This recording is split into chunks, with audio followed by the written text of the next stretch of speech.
Salam, hər vaxtınız xeyir olsun. Bedu xəbərin növbəti buraxılışını izləyirsiniz. Sizinlə Aytən Nazimdir. Əvvəlcə anonslara nəzər salaq. Bakı Dövlət Universitetində Anım günü qeyd olunub. Tələbələrimiz Türkiyədə keçirilən Texnofest 2025-in qalibi olub. Jurnalistika fakültəsində Medianın İnkişafı Agentliyi və Hüquq Şurasının birgə təşkilatçılığı ilə ustad dərsi keçirilib. Huawei şirkəti ilə əməkdaşlıq memorandumu imzalanıb. İndi isə daha ətraflı. Bakı Dövlət Universitetində 27 sentyabr Anım günü ilə bağlı tədbir keçirilib. Əvvəlcə universitet əməkdaşları şəhidlərin xatirəsinə ucaldılmış abidəni və şəhid məzunların güşəsini ziyarət edərək gül dəstələri düzüblər. Tədbir böyük akt zalında davam edib. Dövlət himni səsləndirilib və şəhidlərin əziz xatirəsi bir dəqiqəlik sükutla yad olunub. Çıxış edən rektor Elçin Babayev 44 günlük vətən müharibəsinin tarixi əhəmiyyətini vurğulayıb, Bakı Dövlət Universitetinin 22 məzununun şəhidlik zirvəsinə ucaldığını bildirib. Qonaqlar da vətən yolunda canlarını fəda edən igidlərin qəhrəmanlığının xalqımızın yaddaşında əbədi qalacağını bildiriblər. Sonda Bakı Dövlət Universitetinin Mədəniyyət Yaradıcılıq Mərkəzi bədii kompozisiya ilə çıxış edib. Universitetimizin BSU SSTC komandası Türkiyədə keçirilən Texnofest 2025 festivalında birincilik qazanıb. Təqdim etdikləri əngəlsiz həyat texnologiyaları kateqoriyasında Neuroscreen layihəsi üzrə qalib olublar. Sujetimizi izləyək.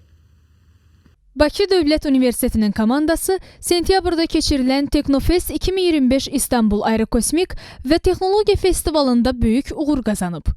Dünyanın 96 ölkəsindən 565 mindən çox komandanın müraciət etdiyi festivalda təmsilçimiz əngəlsiz həyat texnologiyaları kateqoriyası üzrə Neuroscreen layihəsi ilə birinci yerə layiq görülüb.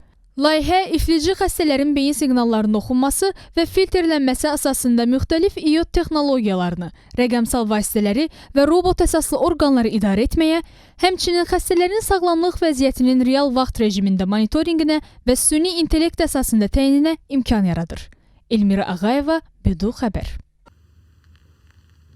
Medianın İnkişafı Agentliyi və Məhkəmə Hüquq Şurasının təşkilatçılığı ilə Jurnalistika fakültəsinin tələbələri üçün ustad dərsi keçirilib. Konstitusiya və suverenlik ili çərçivəsində təşkil olunan dərsdə insan hüquqlarının qorunması, konstitusiya dəyərlərinin gənclərə aşılanması və hüquqi biliklərin artırılması müzakirə olunub. Bakı Dövlət Universitetinin Jurnalistika fakültəsində Azərbaycan Respublikasının Media İnkişaf Agentliyi və Məhkəmə Hüquq Şurasının birgə təşkilatçılığı ilə Azərbaycan Respublikasının Konstitusiyası insan hüquqlarının qorunmasının etibarlı təminatıdır mövzusunda master-klass keçirildi. Master-klassı giriş sözü ilə açan sosial məsələlər və tələbələrlə iş üzrə dekan müavini Samir Xəlidoğlu, Jurnalistika fakültəsində təhsil alan tələbələr üçün konstitusiya, suverenlik anlayışları, onların mahiyyəti və əhəmiyyətinə həsr olunmuş master-klassın əsasını qeyd etdi. O, müasir müstəqil Azərbaycan dövlətinin memarı ümummilli lider Heydər Əliyevin bilavasitə rəhbərliyi ilə hazırlanmış və 1995-ci il noyabrın 12-sinə qəbul olunmuş Azərbaycan Respublikasının ilk konstitusiyasının ölkədə geniş miqyaslı qanunvericilik islahatlarını təşkil etdiyini bildirdi. Konstitusiyanın insan hüquqlarının qorunması baxımından əsas hüquqi bazı olduğunu vurğulayan Media İnkişaf Agentliyinin hüquq şöbəsinin müdiri Adil Tağıyev, onun dövlətin müstəqilliyinin, suverenliyinin və ərazi bütövlüyünün təminindəki rolunu qeyd etdi. Universitetin Jurnalistika fakültəsinin dekanı Vüqar Əliyev çıxış edərək konstitusiyanın təkcə hüquqi sənəd deyil, həm də dövlətçilik təfəkkürünün, milli dəyərlərin və demokratik cəmiyyət quruculuğunun əsası olduğunu öz çıxışında qeyd etdi. Davamında Bakı Apellyasiya Məhkəməsinin hakimi Xəyalə Cəmilova söz alaraq, hər bir dövlətdə olduğu kimi Azərbaycan Respublikasında da konstitusiyanın ali qanun olduğunu bildirdi. O əlavə etdi ki, bütün qanunvericilik aktlarının məhz konstitusiyaya uyğunluğu təmin olunmalıdır. Konstitusiya yalnız hüquqi çərçivə deyil, həm də insan hüquq və azadlıqlarının qorunmasının əsas təminatıdır. Sonda tələbələrin sualları cavablandırıldı. Aysə Ağakərimova, Aytaç Kərimova, Əli Nəsilli, Bedu xəbər. Bakı Dövlət Universitetinin rektoru Elçin Babayev Çində səfərdə olub. Səfər çərçivəsində universitetlə Çinin Huawei şirkəti arasında əməkdaşlıq memorandumu imzalanıb.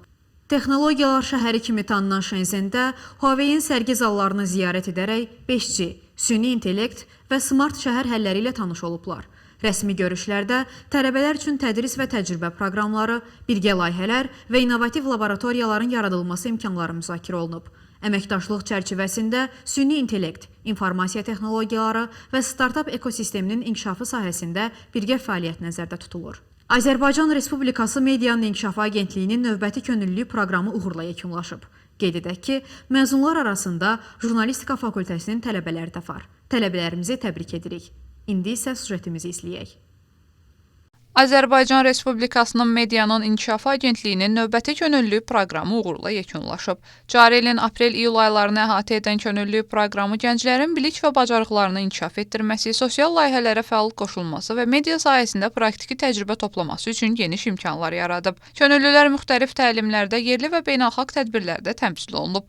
Eyni zamanda agentlik tərəfindən həyata keçirilən media savadlılığı həftəsinin və 3-cü Şuşa Qlobal Media Forumunun təşkilində iştirak ediblər. Media könüllüləri ilə görüş keçirən agentliyin icraçı direktoru Əhməd İsmailov könüllülərin fəaliyyətini yüksək qiymətləndirib. Gənclərin təşəbbüskarlığı və məsuliyyətli yanaşmasının proqramın uğurlu yekunlaşmasında mühüm rol oynadığını da qeyd edib. O, media könüllülərinin xüsusilə 3-cü Şuşa Qlobal Media Forumundakı rolundan da bəhs edib. Görüşün sonunda media könüllüləri proqramını uğurla başa vuran 60-a yaxın gəncə sertifikatlar təqdim olunub. Zəhra Rahib qızı, BDU xəbər. Bakı Dövlət Universiteti ilə Özbəkistanın Jurnalistika və Kütləvi Kommunikasiya Universiteti əməkdaşlığını genişləndirir. Tərəflər arasında keçirilən görüşlərdə jurnalistika və media sahəsində qarşılıqlı tədris və tədqiqat imkanları müzakirə olunub.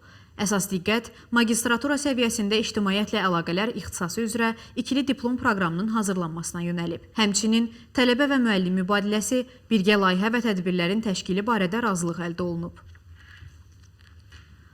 Dahi bəstəkar Üzeyir Hacıbəylinin 140 illiyi və Milli Musiqi Günü münasibəti ilə universitetdə silsilə tədbirlər keçirilib. Bakı Dövlət Universitetində Milli Musiqi Günü və dahi Azərbaycan bəstəkarı, musiqişünas, alim, dramaturq Üzeyir Hacıbəylinin anadan olmasının 140 illiyinə həsr olunmuş bədii tədbir keçirildi. Tədbirdə universitetin Mədəniyyət Yaradıcılıq Mərkəzinin ansamblının iştirakı ilə Koroğlu Operasından uvertura səsləndirildi. Rəqsanə Əsədova, Pərviz Ağayev və Könül Hüseynovanın ifasında Üzeyir Hacıbəyevin mahnılarından ibarət kompozisiya ifadə edildi. Universitetin Hüquq Fakültəsinin tələbəsi Nihat Cəfərli, Beynəlxalq Münasibətlər və İqtisadiyyat Fakültəsinin tələbəsi Aytən Alıyeva və qızlardan ibarət rəqs ansamblının ifasında bəstəkarın əsərlərindən parçalar səsləndirildi. Filologiya Fakültəsinin dosenti Fikrət Əlizadə Həyata Səslənirəm adlı əsər ifa etdi. Tədbir universitet ansamblının solistlərinin ifası ilə yekunlaşdı. Aytaz Kərimova, Zahid İbrahimov, BDU xəbər. Jurnalistika Fakültəsinin Milli Mətbuat Tarixi Auditoriyasında görkəmli bəstəkar, publisist və ictimai xadim Üzeyir Hacıbəylinin doğum günü münasibəti ilə tədbir keçirilib. Tədbirdə fakültənin müəllim və tələbələri iştirak ediblər. Çıxışlarda Üzeyir Hacıbəylinin Azərbaycan musiqi mədəniyyətinin, milli mətbuatın və ictimai fikir tarixinin formalaşmasındakı rolundan danışılıb. Bildirilib ki, onun yaratdığı əsərlər bugün də tələbələrin yaradıcılıq ruhuna və milli kimlik hissinə güclü təsir göstərir. Tədbirin sonunda Üzeyir Hacıbəylinin irsi və Azərbaycan mədəniyyətində müasir yaradıcılıq meyillərinə verdiyi töhfələr barəsində fikir mübadiləsi aparılıb. Gülay Orucova, Elmira Ağayeva, Əli Nəsirli, BDU xəbər. BDU xəbəri izlədiniz. Hava xəbərlərini isə həmkarım Əsmər Mustafa təqdim edəcək. Növbəti buraxılışlarda görüşmək ümidi ilə. Sağ olun, sağlıqla qalın.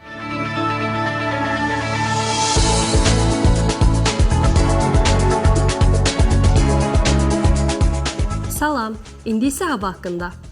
Ekologiya və Təbii Sərvətlər Nazirliyi, Milli Hidrometeorologiya Departamentinin Hidrometeoroloji Proqnozlar Bürosunun məlumatı.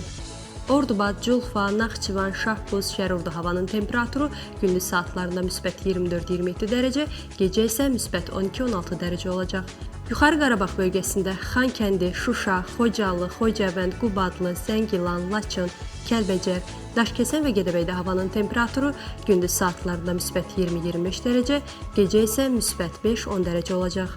Qərb bölgəsində Qazax, Tovuz, Şəmkir, Göygöl, Goranboy, Ağdam, Füzuli, Cəbrayılda havanın temperaturu gündüz saatlarında müsbət 20-25 dərəcə, gecə isə müsbət 8-12 dərəcə olacaq.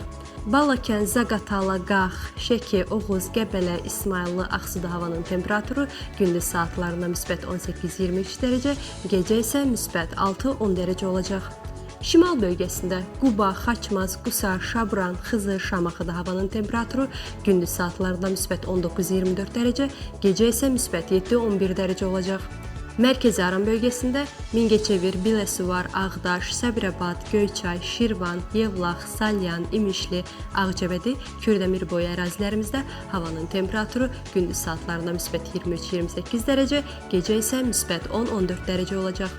Masallı, Lənkəran, Astara, Lerik və Yardımda havanın temperaturu gündüz saatlarında müsbət 20-25 dərəcə, gecə isə müsbət 9-13 dərəcə olacaq. Gəncədə havanın temperaturu gündüz müsbət 21-25 dərəcə, gecə isə müsbət 8-12 dərəcə olacaq. Bakıda və Abşeron yarımadasında, Sumqayıtda havanın temperaturu gündüz müsbət 22-26 dərəcə, gecə isə müsbət 12-15 dərəcə olacaq. Paytaxtımızda hava əsasən günəşli, minimal buludlu olacaq. Şimal-şərq istiqamətində zəif külək əsəcək. Belə hava haqqında məlumat aldınız. Sağ olun, salamat qalın.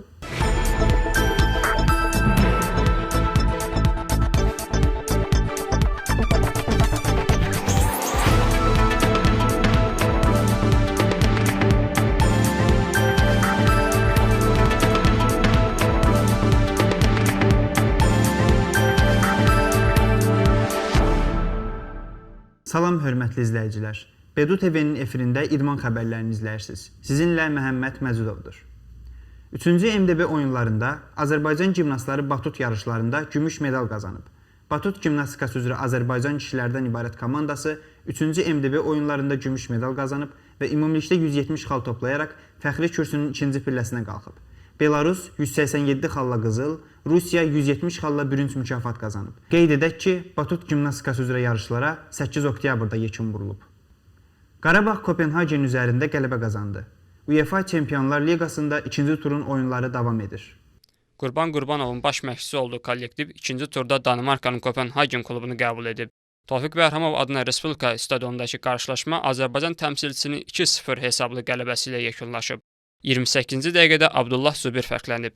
83-cü dəqiqədə Emanuel Adday adını tabloya yazdırıb.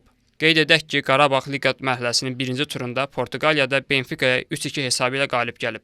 Növbəti mərhələdə isə Köhnən atlılar İspaniyanın Atletico Bilbao komandası ilə oktyabrın 22-sində səfərdə qarşılaşacaq. Amin Həsənli, Bedu İdman. Azərbaycan və Özbəkistan 2027-ci ildə U20 Dünya Çempionatına ev sahibliyi edəcək. Azərbaycan növbəti böyük idman bayramına ev sahibliyi etmiş olacaq. Belə ki, FIFA İcraiyyə Komitəsinin bugün qəbul etdiyi qərara əsasən, ölkəmiz 2027-ci ildə 20 yaşadakı futbolçulardan ibarət milli komandalar arasında Dünya Çempionatının final mərhələsinin oyunlarına səhnə olacaq. Azərbaycan Mundialın təşkilatçılığını Özbəkistanla birgə həyata keçirəcək. Gürcüstanın Batumi şəhərində təşkil olunan şahmat üzrə komandalararası Avropa çempionatında ikinci turun görüşləri keçirilib. Macaristan millisi ilə qarşılaşan qadın zəka ustalarımızdan Ülviyə Fətəliyeva Gal Zoskadan, Ayan Allahverdiyeva isə Juliana Terbedən güclü olub.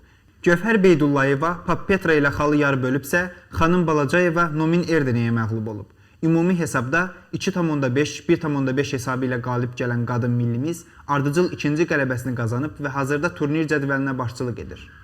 Onların 3-cü turdakı rəqibi Fransa millisi olacaq. Kişi şahmatçıların mübarizəsinə gəlincə, Çexiya millisi ilə münasibətlərinə aydınlıq gətirən grossmeysterlərimizdən Şəhriyar Məmmədiyarov Van Nuguyenlə üstün olubsa, Rauf Məmmədli David Navaraya uduzub. Aydın Süleymanlı Finek Vaslavla, Məhəmməd Muradlı isə Richard Stalmakla heç edib. Nəticədə görüş 2-2 yekunlaşıb. Hazırda 5 xalla turnir cədvəlində 9-cu pillədə qərarlaşan millimiz 3-cü turda Polşa ilə üzə gələcək. Bugünkü idman xəbərlərimizdən bu qədər. Sağ olun, salamat qalın.